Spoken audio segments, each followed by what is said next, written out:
Welcome to Speaking in Spoons with your host, Christina Brookman.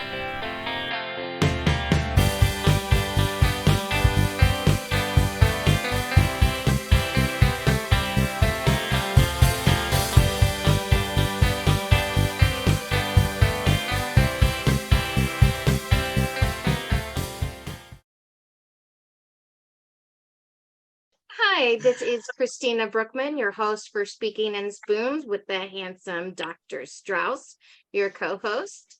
And today we are lucky to have with us Brian and Laura Shafransky. Both have what we would call invisible disabilities or have gone through chronic illness, and are here to speak through their experiences both individually and as a couple. So I'm going to just go kind of pass the baton and let you introduce yourselves. We first got speaking with Brian a couple of months ago. So Brian, I'm going to let you start. Okay, like Christina said, my name's Brian. I just turned 46 in May, and my quote, invisible disability is I wear bilateral hearing aids. I have a severe hearing impairment. I've worn a hearing aid since age 5. And it is a hereditary thing. My grandmother had hearing loss. My dad is almost totally deaf.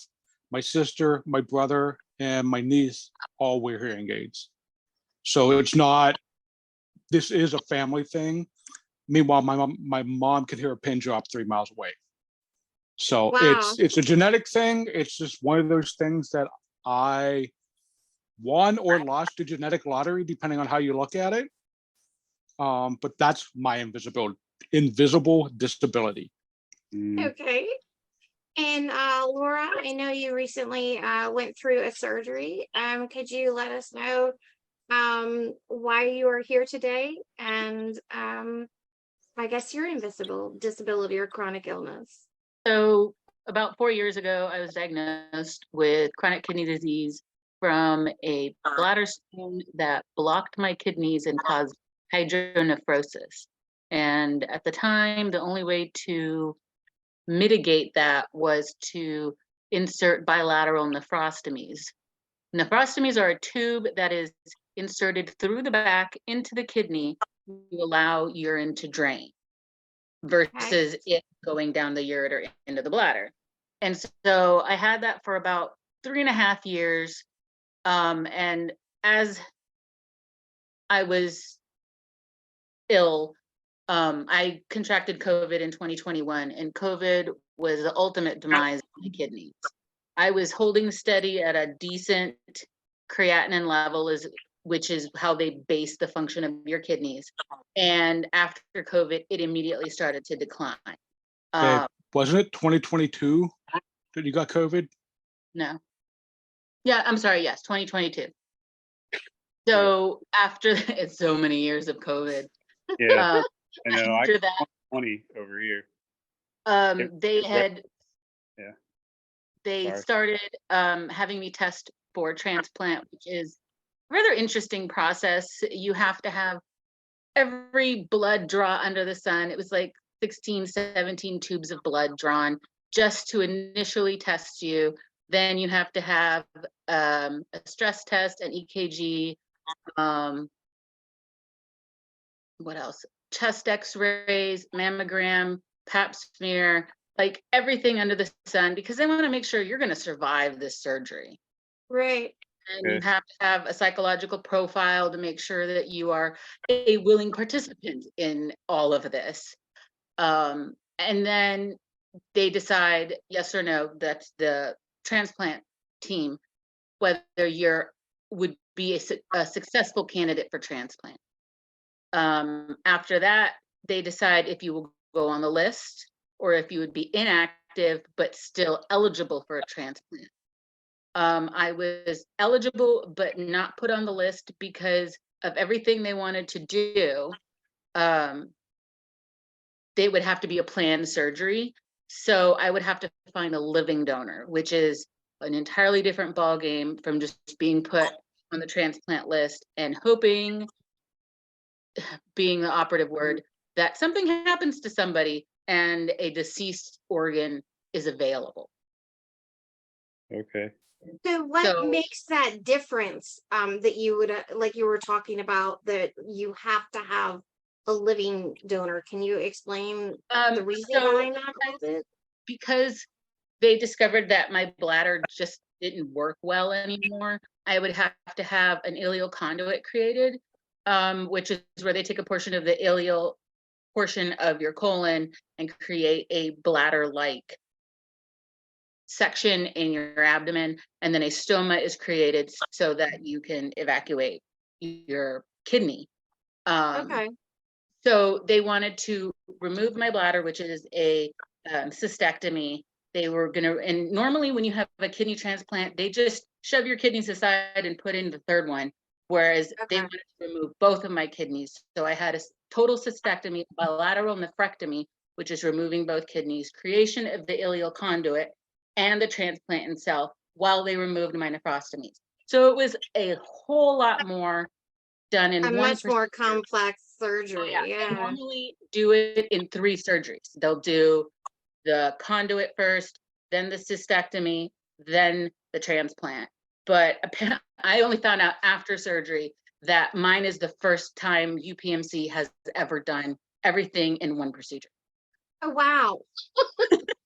But Well, at wait, least so they yeah, waited you till were like- after the yeah. surgery. Yeah, they didn't want to freak me out before.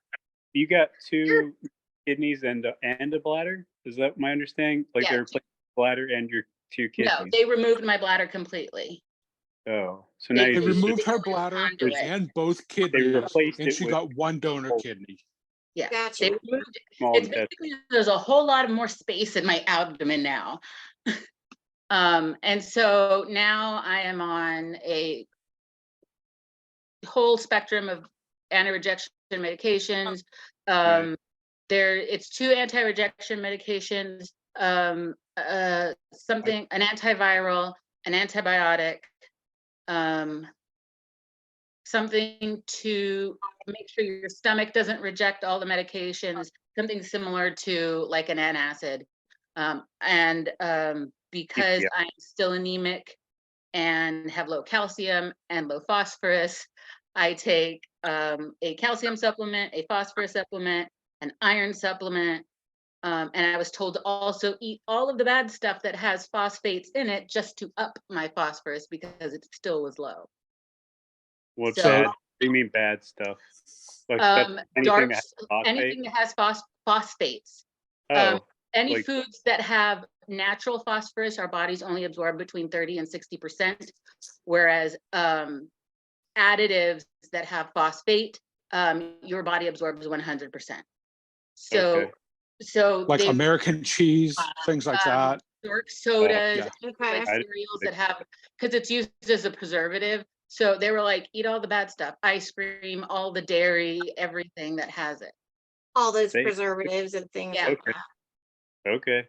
And Man. let me note, kidney she has is been not complaining clearing about this at everything out. all. Because prior to the surgery, she had to go on a low phosphate diet. So, Oh, Yeah. yeah. Well, and I get often told to add salt to my diet because I have POTS, which is similar to long COVID, Yeah. where your blood pressure will run low, like if you change body positions. So people will be like, "Oh, you have to watch salty food," and I'm like, "No, the doctor said to eat salt." What Okay. has this been? Did you find? Are there? I had never heard about live donors until I saw. Okay. I honestly hadn't heard about live donors. I don't know. I think when most people think of donors, you think of like either a familial donation or if someone is deceased. Can you talk more about the process of like live donors and how important that is? Oh, yeah. So for a deceased donor, the average wait time for somebody is 5 years.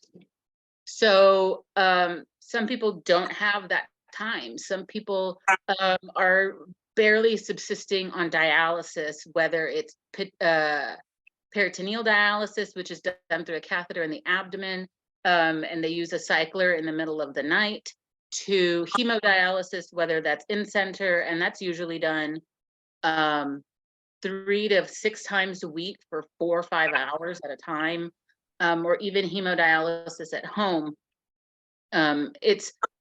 You don't feel good when you're on dialysis. It's an entire process. You're constantly on, you're constantly worrying about infection, if you're doing the process correctly, if it's working correctly, if it's clearing sufficient amounts of poisons from your blood, essentially.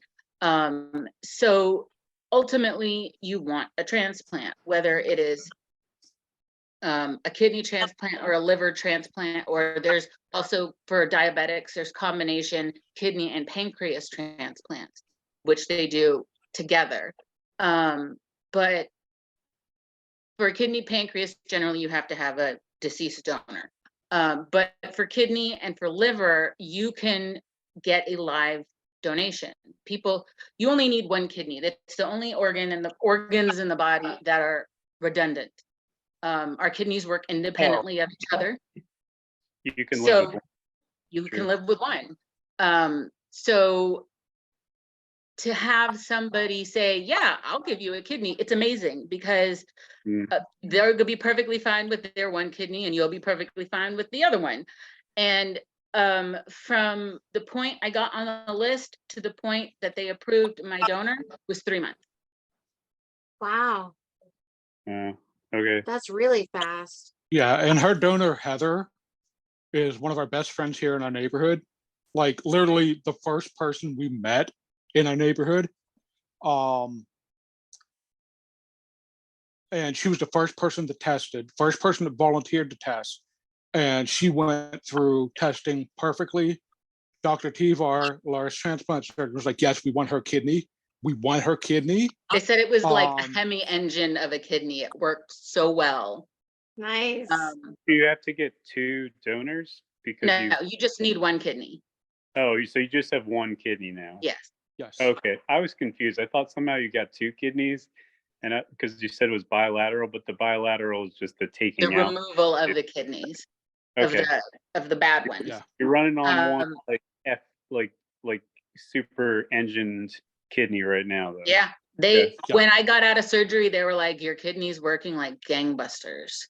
That's cool. awesome. With the difference also is that with a live kidney donation, generally once they reconnect the blood supply, the kidney works immediately. They're like, it's literally producing urine as they're sewing you up. Whereas with a deceased donor, there is sometimes the kidney is what they call asleep. And there are people that will wait months for the kidney to actually wake up. While it has blood flow and it's alive, it is not working. And they'll have to go back onto dialysis even after transplant until the kidney says, oh, I'm supposed to produce urine and start clearing blood. So that's another downside of a deceased donation. Things you don't think about. Like that's really interesting. How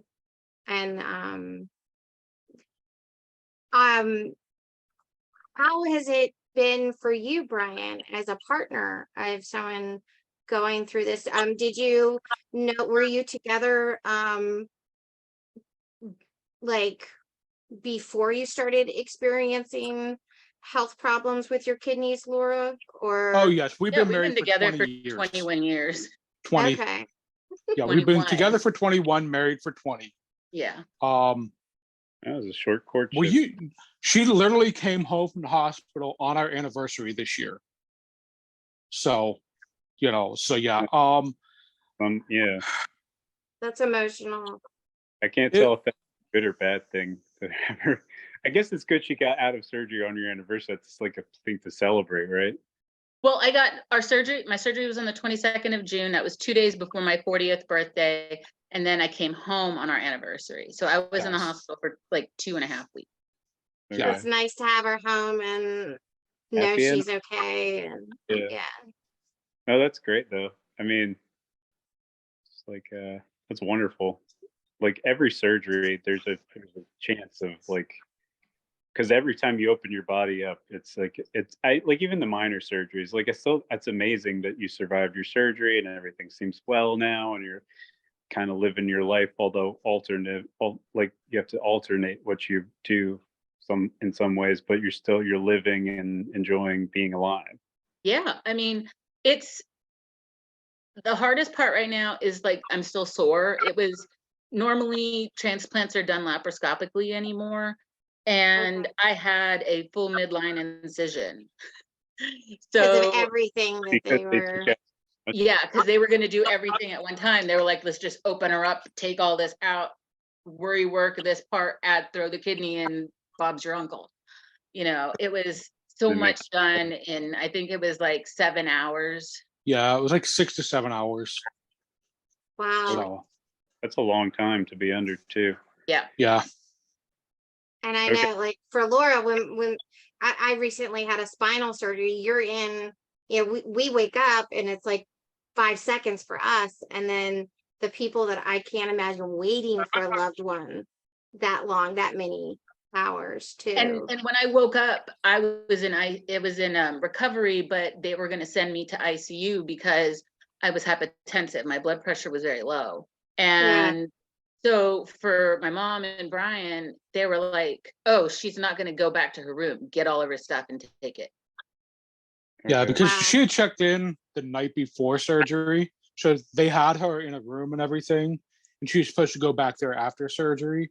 But when they put her in ICU, they reassigned her room to someone else. So all her clothes and everything that she had taken, we had to bring home, and then she was in ICU for what, 4 days? 4 days because they ran out of room. They ran out of room in the transplant wing at Montefiore Hospital. So they Hospital. were waiting for a room to open up. They were waiting for someone to go home so that she can get their room. So yeah, I just so chilled yeah, out that in was ICU, and they were like, "You don't even belong here." I think the necessity for ICU lasted about 12 hours. After Yeah. that, they were just like, "You're stuck." Nowhere to It's been put. crazy with hospitals recently. Like if you go in, I know at least here with the ERs, they're putting beds in hallways because they're just running out of space. Well, the in transplant hospitals. unit, it's separated with abdominal transplant in one wing, and like heart and lung are in a separate wing. Okay. And the abdominal unit only had 12 rooms. it Okay. was a little So- more than that.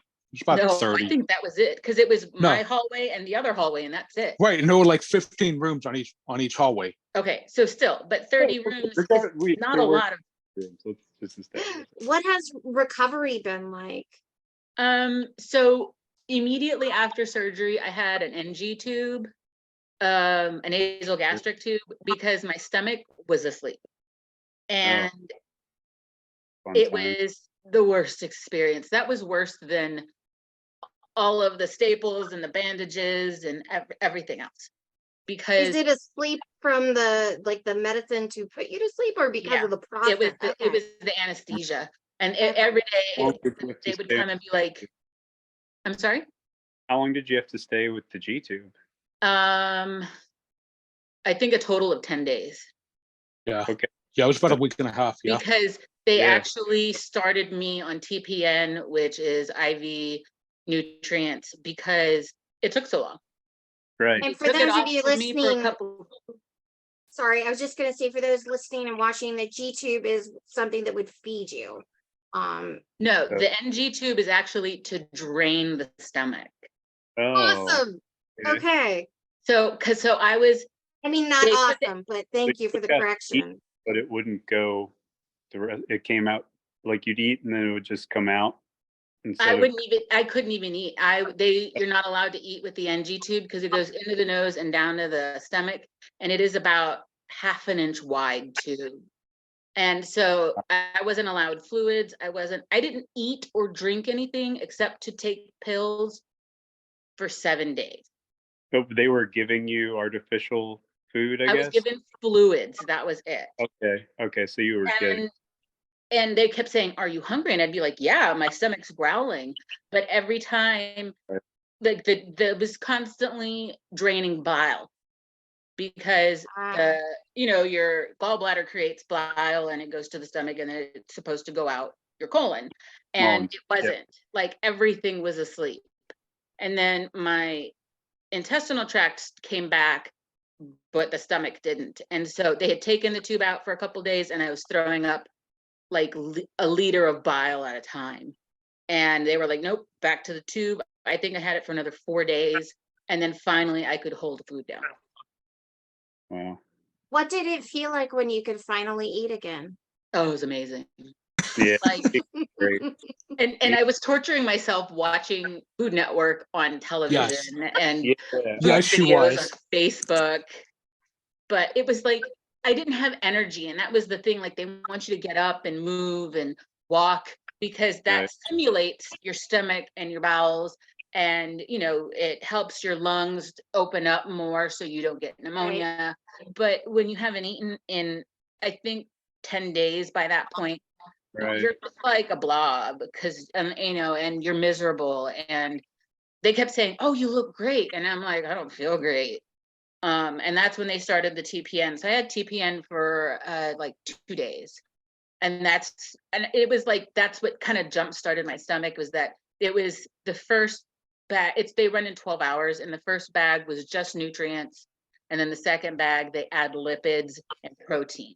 So it was like my body went, oh, we have energy now, because there was something to burn off beyond fat and muscle.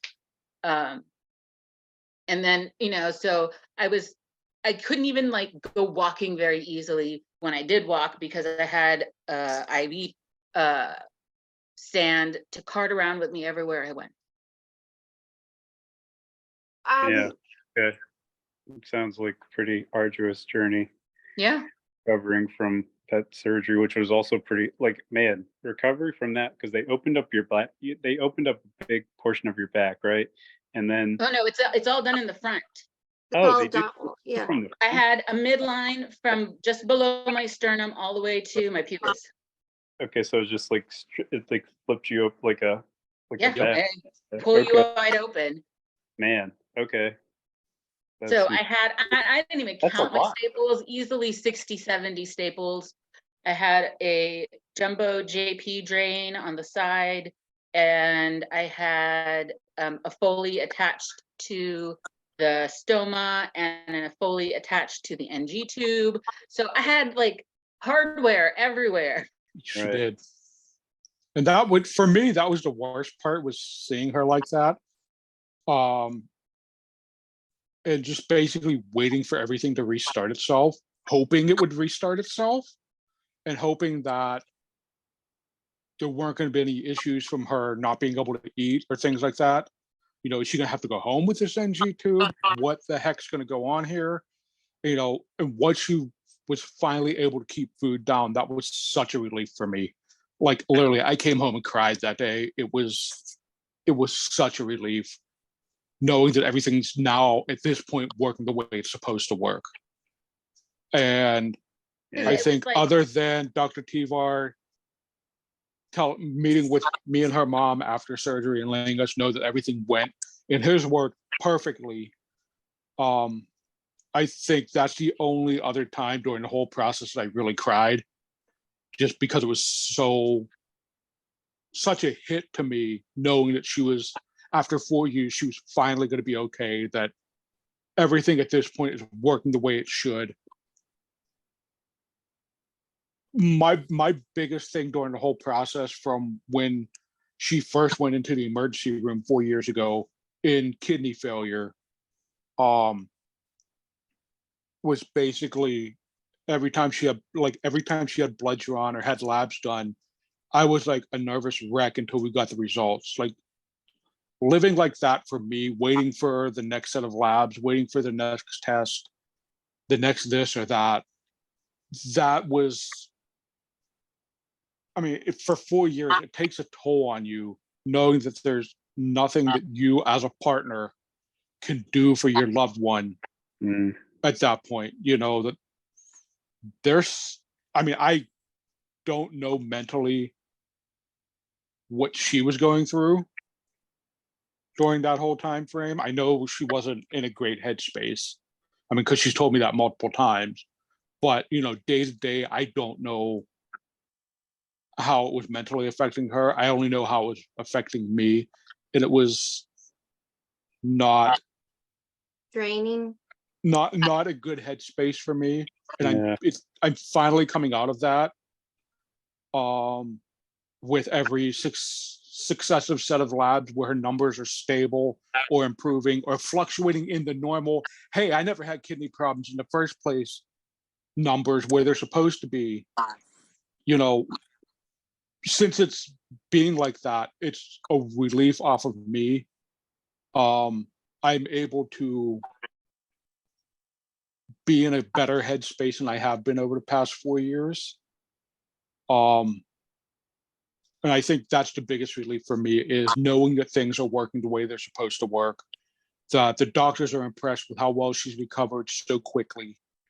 I know when we first met with the transplant team back in 2022 to discuss the whole process, they said that like for the first week, she would have like daily appointments, daily follow-up appointments. We would have to take her back to the hospital to meet with the doctors and the surgical team and what have you to make sure that everything was working.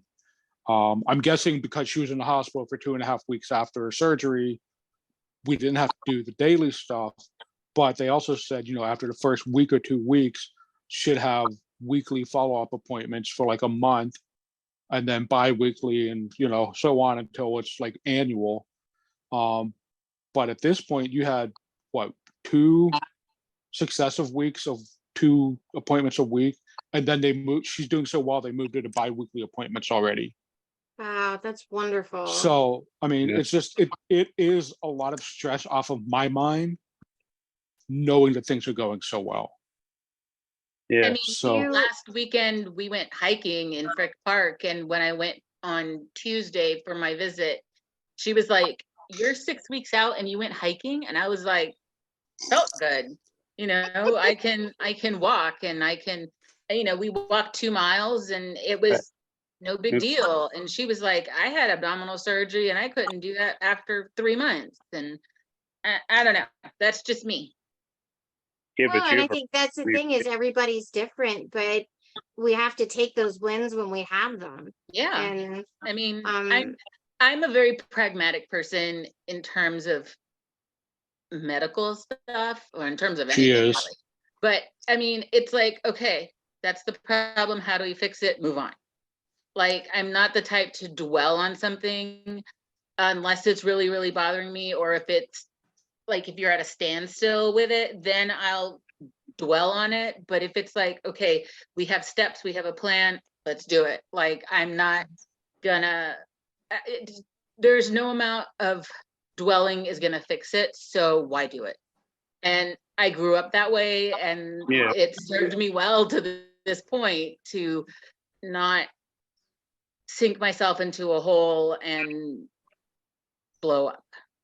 Yeah. Yeah. And she's also the type that, hey, we have a plan. Let's get it done now. Let's not wait. Let's just chop. Let's get it done.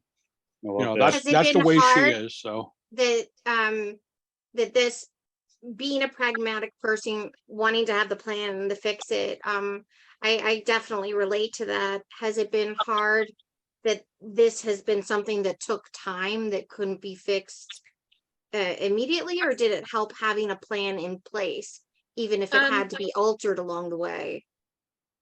We kind of had a plan in place from the very beginning, because they said, when you have a kidney injury, and mine was not like of a systemic chronic kidney disease, it was a physical injury to my kidneys. They said generally it takes about 3 months for a kidney to repair itself. So we were, okay, 3 months from now, we're going to see what they're doing. And at that point, we had a benchmark to get to. And at that point, they said, okay, you're not great, but you're still stable for now. And that got us to when I caught COVID. And then Gotcha. at COVID, it started to decline. And my nephrologist, kidney doctor, said, okay, you're declining. I'm gonna send you for transplant. And he was like, because he was like, that's all we can do. That's the next step. He was like, before you even need dialysis, he's like, you don't need it now, but we already know that your numbers are steadily declining. Let's just get you in there now. And even the nephrology surgeon from the transplant team, when I went for the initial meeting, said, your nephrologist did you a favor. So many nephrologists wait until their patients are stage 5, which is end stage renal disease, before they even broach the subject of a transplant. Yes, So, and her nephrologist at the very beginning, when she first got out of the hospital, was like, okay, you're most likely going to need a kidney transplant. It's not a matter of if, it's just at this point a matter of when. but they were, So we knew this was coming down the pike at us. It was just, for 2 years, her numbers were stable. And then after COVID, they started going downhill slowly at first, but then like December, something like that, December of 2022, they started going down more rapidly. And then we finally got all the testing done in that in February and March, and the approval from the transplant committee for her to be looking for a live donor came in March. As a couple, how do you support each other through chronic health issues and surgery and invisible disability? Well, personally, I don't have any health issues. At this point, diabetes and high blood pressure is it, other than my hearing problems. She's the one with the health issues. So I do my best to physically and emotionally support her. Like now, when she has a 5 or 10 pound weight limit that she can lift. So, I'll do what I can to help her. I hope it helps. Yeah. I mean, she's more mad that she can't pick up the cats and baby them the way she used to at this point. But, I'll toss it over to her at this point. I mean, as far as like his hearing, when we first started talking on the internet a million years ago, he was very hesitant to mention his hearing loss. And finally he did. And I was like, that's what you were worried about? And I grew up with people with hearing loss. My grandfather was almost completely deaf, and my cousin was born with hearing loss. So I grew up in a house where we yell at each other to be heard. My grandfather lost his hearing when he was 18 due to ear infections that he sustained. And that was in the late 20s, early 30s, when you lost your hearing and that was it. My grandfather lost his hearing in like the late 20s, early 30s. And at that time, once it was gone, and people just dealt with being deaf. And I think he got his first hearing aids in the 80s, and for him it was like, if he wore them, he wore them. If he didn't care. But my grandparents' house was filled with him screaming for my grandmother, because 1, he didn't want to get up, he was the man of the castle, and 2, it was just like he can't hear, so he just yells as loud as he thinks he needs to for her to come and see what he needed. In church, we sat in the second row by the speakers, and for him it still wasn't loud enough, and he would take the bulletin and write, speak louder, and try to hold it up for the pastor to see, and we would have to take it away from him to stop embarrassing us. And so we grew up in a house where we just spoke very loud. People would tell me, why are you yelling at your family? And I'm like, I'm not yelling, we're just loud people. Babe, to be fair, half the time when you're speaking loud is to be heard over each other. Well, that's because true. Coming in as an outsider, y'all are loud as hell. Trust me on this. And this is coming from the deaf guy, okay? So without my hearing aids, I could probably hear y'all without a problem. But that's the thing. My grandfather wouldn't wear his hearing aids half the time. My cousin's hearing aids would get eaten by the dog. So we always had to be heard. Yeah. We had to be heard. So, so when he told me that he was hard of hearing, I was like, okay, no problem. So it's never been an issue for me. When we first met, he only had one hearing aid, and it was a analog hearing aid, not the newfangled digital hearing aids. So you don't get all of these super fancy settings that they can, speakers to the front, speakers to the back, mute, block out ambient noise. It's literally volume up, volume down. When we finally had the money and he needed new hearing aid, his audiologist was like, get two, you will benefit. And he did not want to. And I'm like, dude, get two. And finally he got them and he was like, whoa, you now have that stereophonic sound of everything around you, not just what you're hearing out of one side. And Okay, What do you- but I'm sorry, go ahead, Christina. Sorry, well, what do you think was holding you back, Brian? And also, what was making it difficult or uncomfortable to share with Laura your hearing loss? Honestly, I went to a small Catholic school for grade school and a larger Catholic school for high school. And growing up being the only person wearing hearing aids was not pleasant. There was hassling, other people call you like Ricky Ritardo and stuff like that, things like that. I was born in 77, so this is like mid 80s. Yeah. Kids were assholes. Kids still are assholes. Yes. That was part of what was holding me back, or what was my anxiety for telling her, because I didn't know about her family history at that point.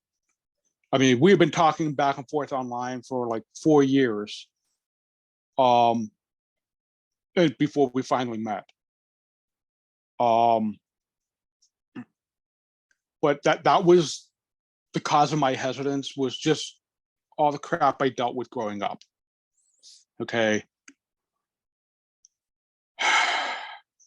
Meeting her, knowing that she didn't have a problem with it, great. That made me love her so much more. It wouldn't have changed anything. I mean, if she did have a problem with it, I still love her to death, But that was my issue, was with what I had gone through as a child. I didn't necessarily enjoy the prospect of going through that as an adult. Before I worked at my current job, I worked for the Pittsburgh Public School District, and my job made me basically travel to all the different schools in the city, all the different public schools in the city.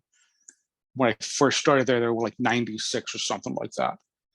And I had to meet with different teachers at the schools, some of them in their classrooms with kids there. And there'd be little kids, like second, third graders, asking me, hey, what's that in your ear? I'd explain to them what it was. It helps you hear better?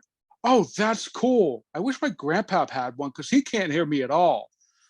So it's a little bit of outreach. I mean, it wasn't like we had assemblies or anything like that, but a kid here and there, explain to them what that thing is in your ear.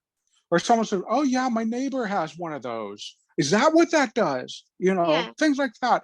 Help them understand a little bit better. So it's all about education, because I mean, I used to teach, and a lot of times when kids are getting bullied, when things are being said, it's because it's something people don't understand, or they're scared of, or they're mimicking behavior they're seeing in adults. So a lot of times that's it. So, right. And with my current hearing aids, they're bilateral, they're digital, and I have this handy dandy little thing that's called a Comdex. What it does is it connects to my hearing aids, and it can sync to an iPad, an iPod, my phone, so that they connect directly to my ears. Okay. So I'm sitting there at work listening to music on my iPod, and people come up and just start talking to me, not realizing, hey, I'm not actually listening to you at this point. Right. So I have to tell them, hold on a second, and then, switch it back over so I can hear what they're saying. So that is beneficial. I remember the first show we went to after I got the bilateral hearing aids. I had never been able to do this, but it was like an acoustic guitarist playing. We'd actually gone to a live production of Welcome to Night Vale, the podcast. Okay. And it was like the intermission, and there was a guitarist playing, and I could actually hear the individual notes as he was playing his guitar. I could never hear that before. And that was like 2 months after I got these hearing aids, and it was such an amazing feeling. And I've noticed that, I was able to hear different things I wasn't able to hear before, different pitches. There was one point where I had my PlayStation 2 running. I heard this whirring noise. I didn't know what the heck it was. And I asked Laura, I'm like, do you hear that? What are you talking about? And I tried to describe it to her. She goes, oh, that's the fan for your PlayStation. I'd never heard that before. I had the Yeah. PlayStation for like 3 or 4 years before I got the hearing aids, and I'd never heard that before. So, little things like that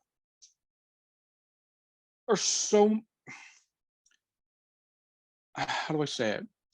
It's so different than when you've grown up for 25 years wearing analog hearing aids, where they're limited but with how much they can pick up, where newer digital hearing aids can pick up so much more, and they can fill in where your hearing loss is. Like mine is, I can't hear the very high pitches or the very, very low pitches. Okay. So like if we go to a concert, I may not be able to hear the very, very low bass lines. I can feel it, but I may not be able to hear it if I don't have my hearing aids on. With my hearing aids on, I can hear it. Not all of it, but I can hear more of it than I would without my hearing aids.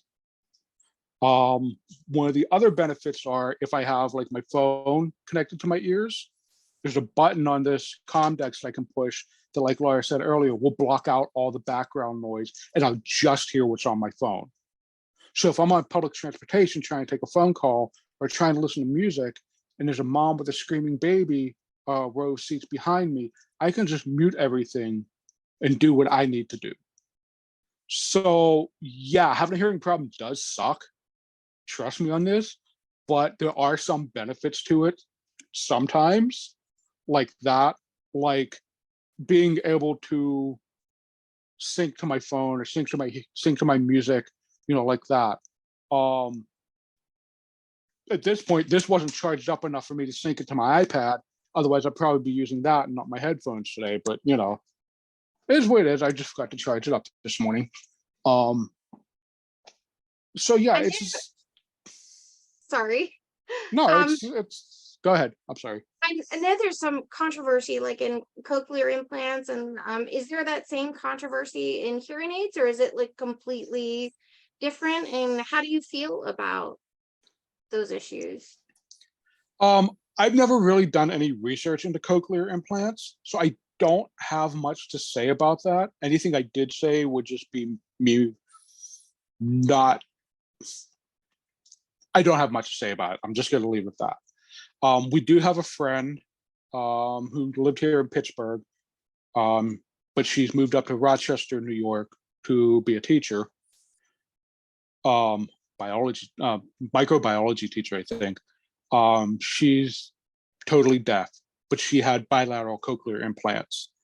And in our conversations with her, she said they're great. She said they help her so much. She's since had a child who is mostly deaf, I believe. And I know they have cochlear implants for children, but I know that that's more where the controversy is. Like, do you give a child a cochlear implant without letting them make a decision on how they want their life to be? Or do you give them hearing aid and hope that helps and let them grow up with the hearing aid? And when they get old enough to actually understand what's going on, then explain to them what cochlear implants are, what the operation would entail, because it is in effect brain surgery. So there's that whole aspect of things.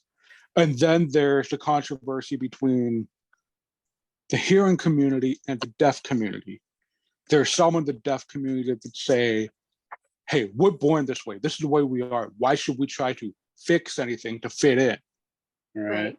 Okay. So there's a lot of people that are deaf that may consider cochlear implants, but because of the pressure from the deaf community, they end up not getting them. And then there's other people who say, hey, I want to be able to hear, and they'll get them. So there's different types of controversy, depending on what the situation is. So you might be better off talking to someone who actually has cochlear implants to get better input on that. Right. Okay. But my opinion on that is, regardless of your opinion on cochlear implants, let each person decide for themselves how they want to live their life, how they want to treat or not treat any physical issues they may have, like hearing loss or something like that. Okay, it's not my place to tell you what to do with yourself or your body or any impairments you may have. That is a decision for you and possibly your parents or your partner in life, or even if you have your parents and your partner, even if they have input, it's still ultimately a decision for you to make. Do you want to go through life not hearing anything? Do you want to go through life with hearing aids to try to hear something? Do you want to go through life with cochlear implants, which, from my understanding, are much better than hearing aids, depending on your situation? Right. So that's a decision that ultimately each person needs to make, and I shouldn't have the right to push my opinion on them. Okay, that's just my thing. No, I think that's great. Thank you. Thank you for your honesty. And Babe, with I like how you applied that too, though, that it's not necessarily just an issue in the deaf community or the hearing impaired community, but thinking of people's medical decisions truly being theirs to make, you know, Yeah. Up to and the an empowerment for them. And I did have one final question for you both. With everything that you've both been through together, and especially in the past 4 years and recently, what are you most looking forward to in the days ahead? God, I don't even know. There's still so much ambiguity with medication right now. Like every time I go, they tweak everything just a little bit. And because they're suppressing my immune system, there are a lot of things that you're not supposed to do.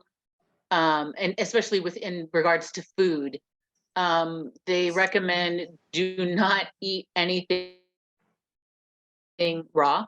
Like in terms, like you can't have sushi, smoked salmon, even a medium rare steak. Everything has to be cooked well done. Even eggs have to be cooked completely, whether it's like no more like dippy eggs, or even like cooked medium. They have to be cooked all the way through, because of the risk of infection and the risk of bacteria. Everything has to, if it's like in terms of like cheeses, everything has to be pasteurized. Even honey, like raw honey is a no. You have to have pasteurized honey.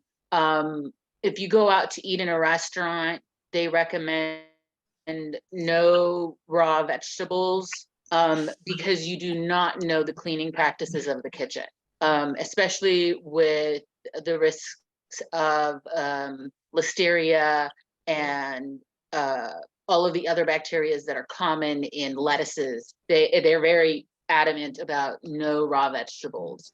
When you go out, you can control it at home, how well you clean your produce, but in a restaurant, there's no way of knowing for certain.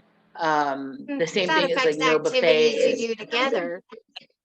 Yeah, like if he wants to go eat somewhere, or if we're in a group setting, there's a lot of like, oh, what can I eat? What can I not eat? Also, it's at the very beginning is when your immune system is the most compromised. So it's like when we go out, I'm always in a mask. They are not. It's just use your best judgment where you're going, how you're reacting. and what you expose yourself to. The other thing is sun, because one of the anti-rejection medications increased your risk of skin cancer like 50%. So they're always like sunscreen, hats, cover yourself. So it's there's a lot to think about now in terms of how to keep myself safe. It's the flip side of the coin. Yes, this is a second lease on life, which is absolutely amazing, but it all comes with a cost. Yeah. And that cost is making sure that you don't get yourself sick. And it's not even like, it's not COVID, it's everything. It's RSV, it's pneumonia, it's tuberculosis. The respiratory diseases are the ones that are especially scary, because your immune system isn't there. We are to the point, as a transplanted patient, you don't have an immune system essentially. When you're taking So- drugs, aggressive, right? 'Cause Yeah, and that's for life. Yeah. And So right that now, will be for life? Yeah, you have to take them for life, because otherwise your body's immune system will attack the organ. You reject it. Yep. It's considered a foreign object. Yep. If you have one piece of advice that you could give to our listeners from what you've learned through this experience, what you're continuing to learn, what would it be? Donate blood, and if you can, donate an organ. When I first got sick, I had 6 units of blood transfused. Wow. And Yeah, then that after was the 4 surgery, years I ago. had another 2. Okay. So I've benefited from an entire person's body's worth of blood, 8 units of blood. Yeah. Okay. And that's something it takes 40 minutes out of your day every 3 months. Yeah, I donate blood as regularly as I can. She had a follow-up appointment on Tuesday. Yep. And I've been getting calls and emails from the local blood clinic up here, Vitalant. And we were walking through one of the buildings to the parking garage, and that They had a building happened to pop-up. have, they had a pop-up blood donation center for Vitalant. So I'm like, babe, I'm going to go donate. Maybe the vampires will stop calling me. I literally said exactly like that. And, it took 25 minutes from start to finish. It doesn't take long. No. Yeah. Please donate blood, not just for people like Laura who have had surgery or whatever, but there's a severe blood shortage in the US today. I did not. Yeah. So- I didn't know. Yeah. So please donate blood. Even if you only do it once a year. I mean, that 1 unit of blood can help someone immensely. You may be saving a life just with 1 unit of blood a year. And Mhm. you'll never know. You'll never know. I mean, I don't know anything about who gets my blood, who it's helped, anything like that. And I don't care. I don't need to know that. Okay. The first time I'd ever donated blood, one of the principals of one of the schools had been diagnosed with brain cancer. And I have any number Terrified. of tattoos. I have no problems with shots. I was terrified of donating blood. I finally sucked it up, and Laura and I went over after work one day, and I was scared shitless, to be totally honest with you. And I did it. And it had been several years after that. When I started working where I am now, they do quarterly blood drives at the office. And I finally started donating regularly at that point. And then when COVID hit, obviously we weren't working at the office, but the blood donation center was still open after a couple of months. So I've been trying to donate blood every 2 to 3 months since then. So I think I've had like 15 to 20 donations at this point. Wow. So yeah, I mean, I try to do what I can, because I'm not eligible to donate organs at this point because I'm diabetic, and that's an automatic disqualifier for me. Yeah. So I wasn't even able to test for Laura once I told them, hey, yeah, I was just diagnosed with being diabetic. Again. You can't, sorry. My other thing is, please, I know everyone says, yeah, I'll be an organ donor when I die. You know, they get it on the driver's license and that.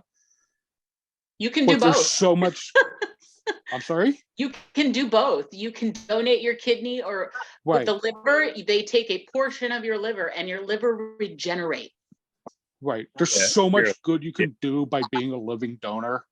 A couple of weeks ago, we met someone over at Montefiore Hospital who was actually going to be checking in to be a 2-time living donor. He'd already donated a kidney, and now he was donating a portion of his liver. And I've Wow. since met him on Facebook, and you know, we're friends on Facebook now. You know, And there's Um, if I remember correctly, there were only 100 people in the United States that have been 2-time living donors. Wow. yeah, and he's from down your neck of the woods. He's from down in Virginia.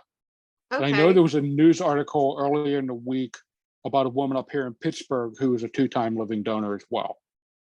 So yes, please, please consider, if you really want to be an organ donor, please consider A being a life living donor. donation.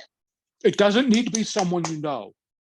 UPMC, University of Pittsburgh Medical Center, you can do a blind donation. You can say, hey, I want to donate one of my kidneys to someone who needs it. You don't need to know who they are. The hospital keeps everything crowbar separated. Like, they didn't tell us who Laura's donor was. We only know because she's He our told best us. friend. She called Laura literally 20 minutes after the hospital called Laura to let her know she had a donor. She called Laura to let her know she was the donor. Okay. So it's like you won't know who your kidney goes to unless you both want to know, or your liver. You won't know that. So if you just want to be an altruistic donor, by all means look into it. Check with your local transplant center. They'll be able to help you out. They'll be able to put you on the first steps. You can also go to Um, donatelife.org and you can sign up to be a donor there. They will facilitate contacting transplant centers that need organs, and everybody needs organs. It's not like a here or there. Everybody in the country, somebody needs an organ. And we'll include those links on our website with this episode, as well as at the end of the episode. Thank you, Laura and Brian. Thank you for coming on today and sharing your stories. And yes, please go donate, donate, donate. Thank you. Thank you. And we're back for the after party. This is Christina Brookman, your host, and the handsome Dr. Nate Strauss. You know what's really interesting? I know we're doing this later than when we filmed, for those of you that are listening, because you can't see us in different clothes, but what's crazy is I just had I think it was just yesterday or the day before, someone that I know from years ago, like a nephew of hers, is on now needing a kidney replacement, and was posting on Facebook about you know, the need for live donors and all that. So I connected them and was posting about live donors. And it's just so, before this interview, I'd never even heard of live donors. And now I'm just realizing how important that is. And I wish that's something I could do. Maybe it is, though. So I'm talk with my doctor. I'm just thinking maybe my kidneys aren't the best, but who knows? Have you had them checked, like I have creatine not. level stuff? No. Nephritis is always lurking, and you don't know it until you know it. It's one of those things Yes. that the kidneys are super strong. They can function on low levels and be Yeah. okay, but then all of a sudden, boom, kidney failure. Well, now we know my liver is not doing good. and we don't know why. I have to see a liver specialist to figure out what the cause is. They're looking at autoimmune possibility and stuff. Yeah. So I mean, it's not directly connected to your kidney, but they are no, they are friends. yeah, So I think if you know, stealing from Paul to pay John, like I think if the liver's in trouble, it'll start pulling from places from like the the other kidney. place. Yeah. But I think what's wonderful is how um I I mean, I know from personal experience, but I also know from other people and their experiences that going through, medical hell like that as a couple, that can destroy a relationship.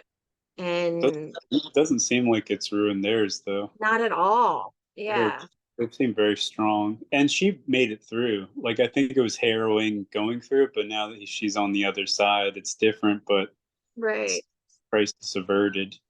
Although, but she's talked about the fact that she is going to be immunocompromised for the rest of her life, and Yeah. that's things that you Yeah. don't think about.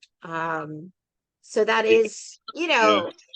like I know she doesn't see herself, as disabled anymore, things like that. But this is now a chronic health condition for life, you Well, know. the world has changed due to, the last few years. I think she's definitely now one of the more higher risk people, Yeah. that sort of thing, if it happens again. And I'm hearing stuff about it happening. Like, I don't want to get InfoWarsy on people, but they're saying there's a new strain in Canada and that might matriculate down Oh, here. of And COVID. yeah, Yeah. be having some, security for a little bit. Yeah. So I just don't. I think when you choose, like she had a choice between dying and immunocompromising herself. I feel like she made the right choice, but Yeah. that's a choice that I wouldn't want myself to go. Like I wouldn't want my worst enemy to have to choose through that death or immunocompromisation. Like it puts you in this sort of category now. Like I guess a warning or Well, I'm like a immune public compromised with a service. lot of my stuff, like Yeah, yeah. I think It's there's a lot of people out there that aren't given a choice. And I don't think that's really a choice.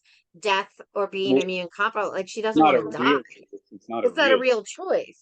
So, and there's yeah. so many people out there that have chronic health conditions and conditions which make them more vulnerable that I think can identify this. Like identify even simply, like IBS is not simple, but identifying with the whole picking a restaurant and what to eat with people. Like, am I immediately going to go have explosive diarrhea and, or vomit? Like, people don't realize and that is a common health condition.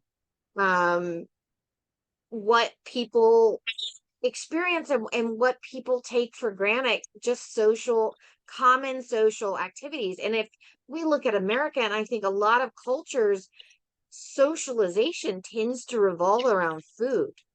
It Yeah. revolves around the table and eating. And that has become such an area of stress, and guilt, and just complex emotions for her. And I identify with that. And I think a lot of people can identify with that. I think you identify with that. Well, I think I'm lucky that I'm in a family that doesn't care what I'm eating as long as I'm there eating with them. Like Mm-hmm. it's for me, I still go to family dinners. I just take my own food or make my own food. Like I don't eat what they're eating because it's Right. just not, it's gonna make me feel unwell and I don't feel good about it. And it's just there's a lot like to have a conversation about the food we're eating. I feel like that would be a misstep, but just to be there to talk, like I talk about other stuff, and I think that socialization is just as important as putting food in your belly. Like I think Well, that that's the key. Yeah. And I think you also, the thing that you said about having that supportive family. So if you've got a family member that needs to eat different food, don't judge them, Don't make them feel guilty. Just offer them the table, offer them the space, and invite them over. And like, do you need anything from me? Is there anything I can do to help you? Like, don't make them feel uncomfortable coming and doing their own thing if they need to. Like, what you've been able to experience. That's incredible. Yeah, but Has I there think ever some been, people, has it been hard ever for me, I guess, like, with your family? no, I don't think so. I think they've been understanding, and none of them have made comments about it really. Like, I don't think I'm sure they talk about it amongst themselves, but Yeah, not to me. Like, but not to you. I just eat my food and they eat their food. Like, I think, well, some of my nieces have commented on it, and I guess I've kind of, I, I just say things like they asked me if I wanted shrimp, and I told them I don't believe in shrimp. And so ever since then, they've made it a statement. They made it a point to Yeah. say that Nate doesn't believe in shrimp every time we have shrimp. And I was like, probably should have come up with a better answer there. But Well, there's still time to correct that. I guess, but I kind of like it. You don't support shrimp. Maybe I don't believe in shrimp. Maybe I don't believe in it as a concept. Well, what are the shrimp gonna say to their psychologist, Nate? I just think that that's really mean to the shrimp. To cancel them. Yeah, you cancel. This is part of cancel culture. Yeah, You I put canceled shrimp. shrimps on notice. I don't know how I feel like that. Like, I think that's part of about my about genetic. being canceled. Well, my mom's from Charleston, like her family originally. That's where all the inbreeding happened. That made me so wonderful. But That's, they had like, it's cool. I went shrimping with her Uncle Buddy when I was a kid, and it I used was to go just neat. crabbing. I used to go like Yeah. fishing. I just don't do that anymore, and it's just not me. But But that's okay. You gotta do what you do. Yeah. I don't put it on anyone else, and I love what I do. Like, I love Yeah. eating after meat. I would never. I wish I could go back in time and eat like this like a decade ago, Yeah. but that technology does not yet exist. No. We gotta work on that. Yeah, I've been tinkering. We'll build this. Um, you're building a time machine. Go back and well, the trouble with time travel is that it doesn't create a new future, because the past becomes your future, and then you just create a variant timeline. If we understand Marvel movies at all, like, we can't change the present, even if we No, built you just create alternative alternate timelines. timelines. Yeah, so it doesn't work. So your life's still fucked. It's just better in one Well, place. the alternate me in the new variant universe will have a better life. I'd like to hope Okay. that, but my life is just irrevocably changed. If you could go back, knowing everything you know now with your health and like everything, what changes would you make? 100% change my diet, change my lifestyle, change my mentality, change, like, I changed so many things about myself, but I keep a lot. Like, I keep my physicality, but I change how I was eating, how I was exercising, how I was, talking to people, how I was treating my body and mind. um I don't know, there's just so much that I've learned on this journey that I wish younger me had known. But I guess the journey, I had to go through it to figure it Yeah. out. I think that's a gift in a way that we get to experience that a lot of other people don't, like we truly, you know, truly find ourselves and find like a component of health for ourselves, like um in a way that I don't know that I would have if I hadn't gone through all this. And it doesn't discount all the suffering and all the grieving that I continue to go through, because life just will keep Going. bringing you stuff. But it's like, I think I said to somebody once, like, I feel like I'm Teflon at this point. Like, I can't, and it was so funny. I watching Michael J. Fox's Still. yeah, because he said that he was a cockroach, and I was like, oh my god, I say that all the time. And my ex used to he hated it when I myself a cockroach, because he's like, he thought that was negative. I was like, no, no, no, no. They always say in nuclear war, you know, what will survive? Share and cockroaches. And So I'm a Twinkie. cockroach. Yeah, Yeah. la cucaracha. I Because mean, you I keep think surviving. it builds resilience. I think all Yeah, these troubles that, we get bombarded with yeah. develop a thicker skin. And they both have like they both so resilient. And I think it was, and I was interesting because he's, he's dealt with his, hearing impairment since childhood, and and that's developed. um and it's interesting that he doesn't really see it as, he sees her as the one with the health issues and not himself. Yeah. um yeah, I thought that was interesting. Eventually it And becomes your life, yeah, your impairment becomes a part of you. And that's just the way things are. Like, you can't change it as yeah, much as you might want it to change. yeah. Well, and it's only really a impairment because of society and the way society is set up. Well, I think what's nice about society is it'll bend to you if you decide for yourself that's how you want things to be. Like, society's Well, not so abhorrent to people being different that it won't like bend a little bit. Like, I think we're seeing a lot of that, especially in yeah, like the trans movement.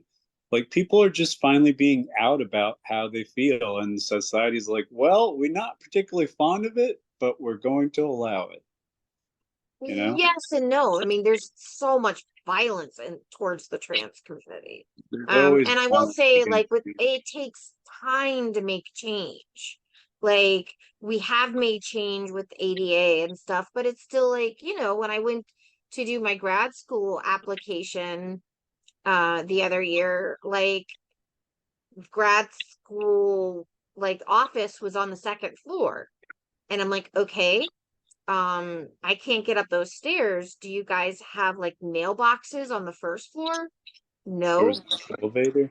there's nothing. No, because it's old buildings.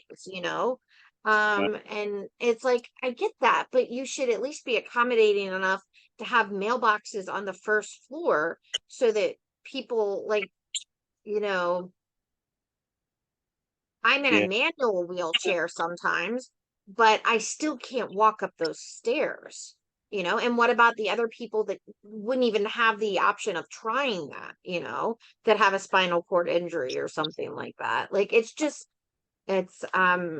there Well, are societal barriers, structural barriers that make it's not that society is like, we hate disabled people, but it makes it feel like it sometimes when you can't get in and do things. Like, I'll say that about transportation. I am so dependent on my mom to get like anywhere and do anything and have any kind of life. I'm lucky I have a few friends that'll will do that for me too, but it's like I can't do it for myself. there's a lack of awareness for sure, but I don't know if it's malicious. Not I at guess, all. I don't think it is. Not for our community. I don't think so. yeah, I think, yeah. most people pity us. They don't hate us. I will say, like, a big term that's out right now, and I might be like making people angry, like the whole ableism term. Oh, And it's very like the woke. whole, like, people are anti the term disability because it's like dis and then ability. But like, I think when you're somebody who has searched so long for a diagnosis, I don't see the word disability as a negative thing. And I don't think, like, Mm. I don't like the word ableism because I feel like the problem isn't defining the word or whatever that something is doing. I think the problem is education, and people are so busy getting offended. We're not taking the time to realize, okay, this is my world. It's not the other person's world. So why don't I just take 5 minutes and explain some things and help them feel more comfortable in my world? And bam, another person's educated. Like, I'm sure there are things about their world that I don't know, and that I might say incorrectly or do incorrectly, but we're so busy getting offended that we're not like talking to each other and listening and communicating and forgiving people for screwing up. Like, it's like they're not maliciously, like you said, going out and making mean comments. They just don't know. So why don't we help them know? I don't know. That's me and my platform. I don't disagree with you. I think you make a valid point that people should be, I don't know, like make a PSA about disabled. Because people are like they don't know until they know, and it's just the only way Exactly. to show them is to tell them. Exactly. And we should just talk more, be open more. That's all. And make It, it so I think we make it so that people are intimidated to ask questions. And, it's okay to ask questions. I think it's uncomfortable for people to ask. Like you don't want Absolutely. to offend Yeah. anybody. Like it's just, and if you ask the Because we're wrong, sending all this language out about, offending and all this stuff. And I'm like, let's forget all that shit, because then people get nervous about asking questions. And if they don't ask questions, they don't learn. And yeah, if they don't learn, they'll keep offending or whatever. it's So a tricky place to be as a normie. a normie. Yeah. For all you people out there that may not have heard that, that is a term that people with disabilities and chronic health issues use for people that are normal, like that don't have health issues.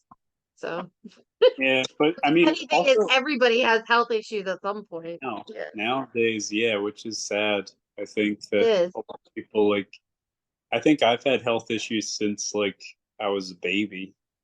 I Yeah. just didn't have a word to call it, you know? Yeah. Like I had IBS like through college and I had fatigue through like middle school, trouble like urinating since middle school and Yeah. I just had all these issues and I didn't realize they were issues and I Yeah.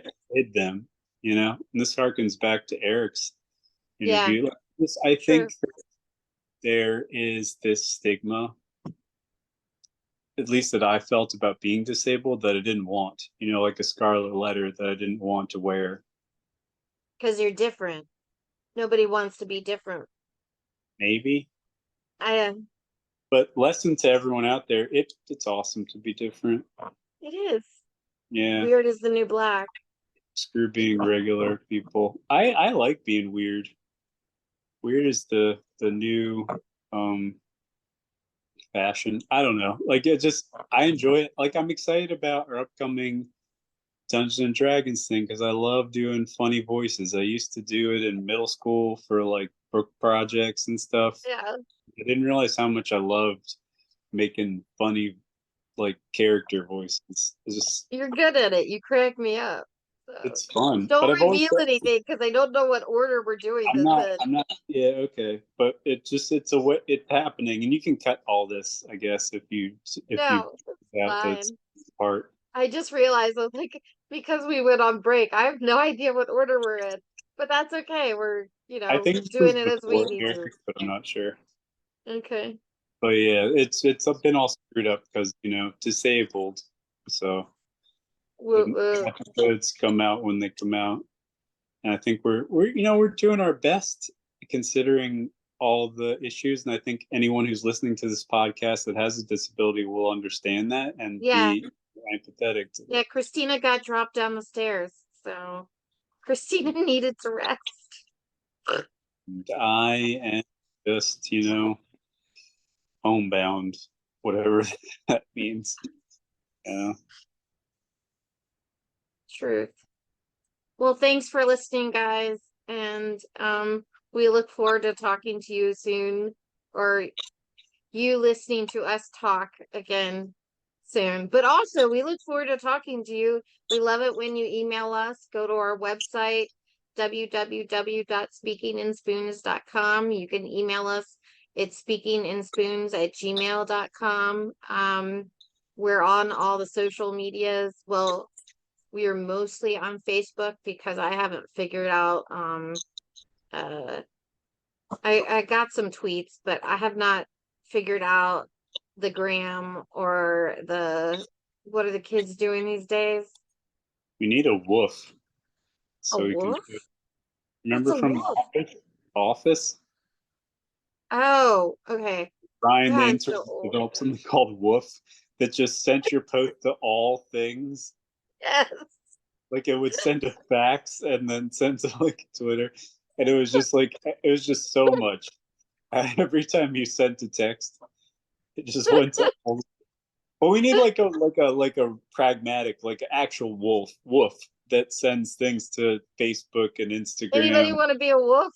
Yeah, I don't If anyone knows of a understand. good No, wolf, what's the new one that everybody uses? TikTok. I yeah. don't But if get anyone knows it. of a wolf that lets us send to all those things at once, that would be good. Put it in the comments. Nice. Okay. Save your spoons, guys. Bye.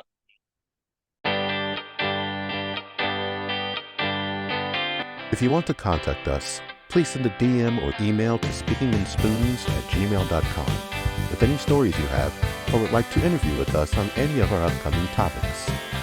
And check out our website for all of our upcoming episodes and what's happening in the Speaking in Spoons community at www.speakinginspoons.com. Thank you for listening to Speaking in Spoons, and have a great day.